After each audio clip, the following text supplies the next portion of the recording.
So what we have here is, turn that off. What we have here is this will be the main office for both sides, the restaurant and the bar. And this corner is the networking corner. So we'll just start at the top. Now, everything I'm doing here is definitely overkill, but because this is a new construction, now is a good time to do that. In most cases, you don't have the opportunity to put so much effort and detail in the low voltage, namely using conduit. And I have used a lot of conduit in this, but it's nice because it future-proofs the low voltage installation. If anything wants to be added later, changed, it's quite easily done with conduit. So, which is why I have used it here. So I guess we'll start here. This is a Leviton. I believe they call this a media enclosure. In this case, I'm not using it for mounting physical devices in it, like a switch and whatnot, modem, router.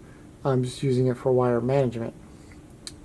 Now, I've ran two 2-inch conduits for the bar side, which is on the left, and the right side is two 2-inch conduits for the dining room side, and there's a 1-inch conduit there, extra one for the bar as well.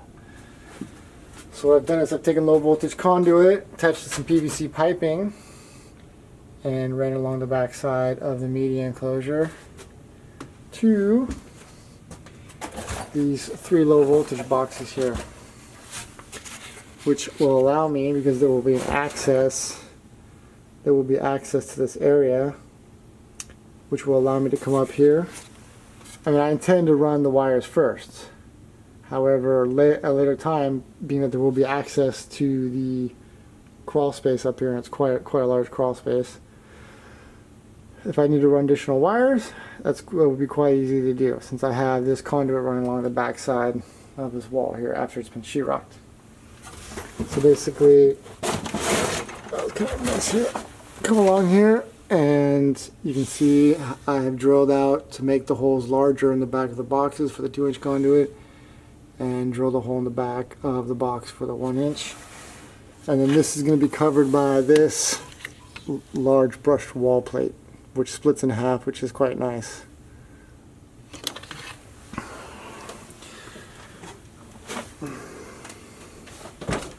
So back to the networking corner here.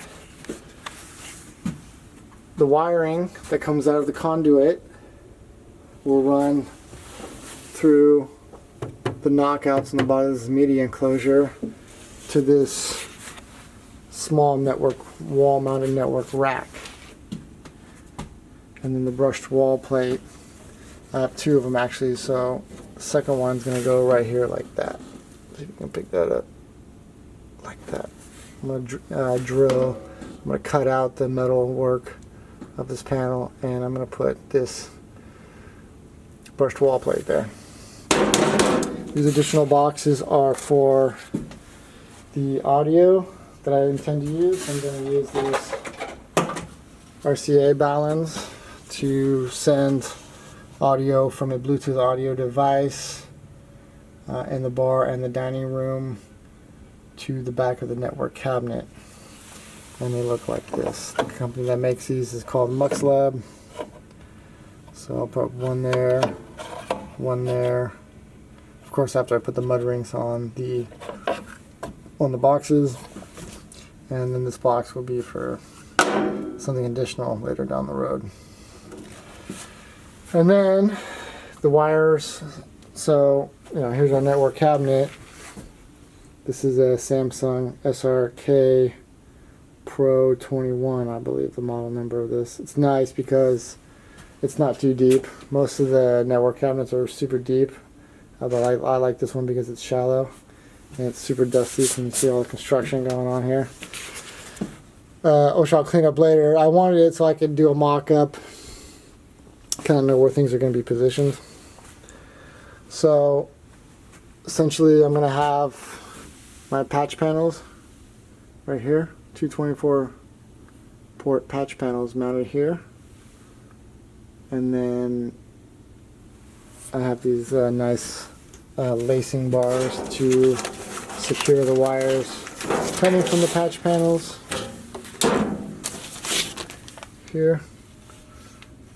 So I will attach the wires from the patch panel to the lacing bar and then run the wires down sort of in a loop back behind the network cabinet. And the reason I'm doing this is because, you know, you would say, well, why don't you just, you know, take the wires and run them to the back, through the back of the network cabinet. Why have all this elaborate setup here? Well, the reason is because, number one, it makes working on the system very easily. You know, having to work on your knees or down low doing a patch panel or wires coming out of the back of the wall is not comfortable. I like having this up high like this so that it's easy to work on and run the wires. Now, my thought process is the wires going to the back of the patch panel. There's two ways of doing this. Number one is having the wires come from the back and then just going up to the devices in the network cabinet. Well, where's the problem in that? The problem is if you cut the wires too short or trying to gauge the wire length can be difficult because the network cabinet needs to move out. It needs to be able to pull it out and be able to access the back of it to clean components, to make adjustments, like the Yamaha, you know, gear, you know, has, you know, things on the back that need to be accessed. There's fans to clean the dust out, whatnot. So the whole point is to be able to pull out the cabinet and service it. Now, if the wires are coming from the back of the cabinet, then it's a little more difficult and try to create the slack necessary to pull the network cabinet out. It's doable, but if it's down low, creating that sort of loop, you know, where the wires have slack is a little more difficult. I just like having it up high and being able to work on the system. All the wires come here. They're all, you know, they come up to this patch panel. They're all the same length. And then you use patch cables to run from this down to the back of the network cabinet to your different devices. So, you know, with this type of setup, the worst case, you know, you don't have the right length patch cable. You know, you cut your wall, you cut your cable coming out of the wall, it's not the correct length, then you've just ruined your whole run from point A to point B, and you have to rerun the wire. So I like this because it's wires to the back of the patch panel, they're all the same length, and then you use patch cables from the patch panel to, you know, you can buy them in whatever, 6 feet, 3 feet, 10 feet, 12 feet, whatever, from the patch panel to the network cabinet. And that's how I'm going to run the system. So that's my logic behind that way of doing it. Now, there's going to be quite a bit of Cat 6, Category 6 cable going into here, speaker wire. There's going to be quite a large bundle of wiring. I intend to have two 24 port patch panels, and those probably, so for a total of 48, and those will probably fill up quite quickly. There's going to be a door on this network cabinet, of course, and I'm going to have a UPS power supply, the Yamaha amplifier, processor, the network switch for the point of sale system. In terms of the point of sale system, there's, you know, a couple ways of doing it. You can have switches down by the terminals themselves, but in this case, for complexity in terms of making it you know, making it cleaner install, not having network switches down by the service area and down by the terminals, I'm going to have one switch here, and all the wiring, terminals, printers, and everything's going to come here. It's going to make for more wiring come into the office, but it'll make it more of a cleaner install down at the bar area and the dining room area. so there won't be any switches down there. There'll just be one switch in the network cabinet.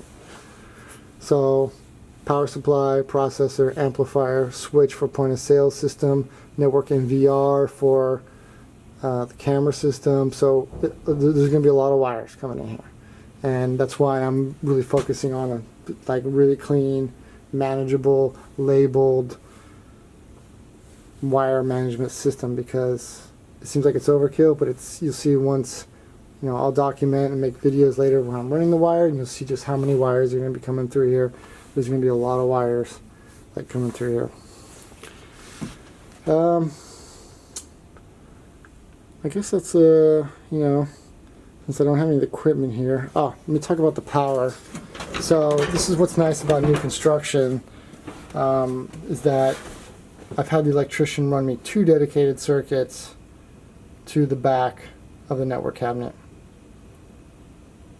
And I wanted that in case, I mean, it's just better to have it. I mean, everything's going to be running off the UPS on the network cabinet, but it's in case the network, in case the UPS fails for any reason, then, you know, you have 2 power sources here. It's a bit of redundancy. I don't expect, you know, the power demands to be so high. I mean, but it's there as a safeguard, and it's good to have. And I've had the electrician position them as in an optimal, what I think is an optimal position. That's why they're in that location. So when you push the network cabinet back, you can see where they are. Because I'll probably have my UPS mounted up high. I tend to like to mount things with fans, especially the UPS, because it's got a quite strong fan on it, up higher. So things with fans up higher to not accumulate dust towards the ground. So the UPS will probably be highest on the rack, then, you know, something like the processor and so forth. So, you know, my higher demand electrical demanding devices will be towards the top of the rack where these boxes are located, where the outlets are located. And I guess that what covers that. You know, I've just got some of this wiring down here. The wire that I'm going to be using, I've decided on the triplet wiring.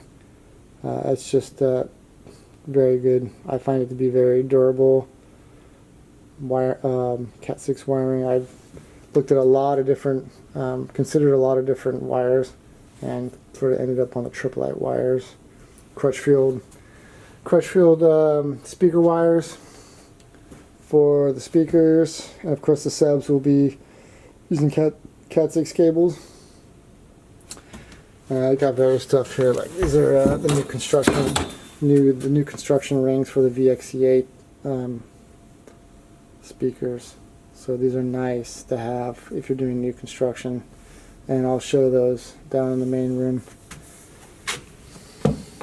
Alright, so that covers the main office, and we'll go down and take a look at. Oh wait, let me show this too here. Forgot about this. So basically, up in that crawl space area here, I've mounted a numerous J hooks, and these J hooks will feed the conduit. And the J hooks run the length. As you can see, they run all the length of the building on this side. This side I decided just to use these clips from Home Depot. Let's see what they're called. What are they called here? This is what they're called.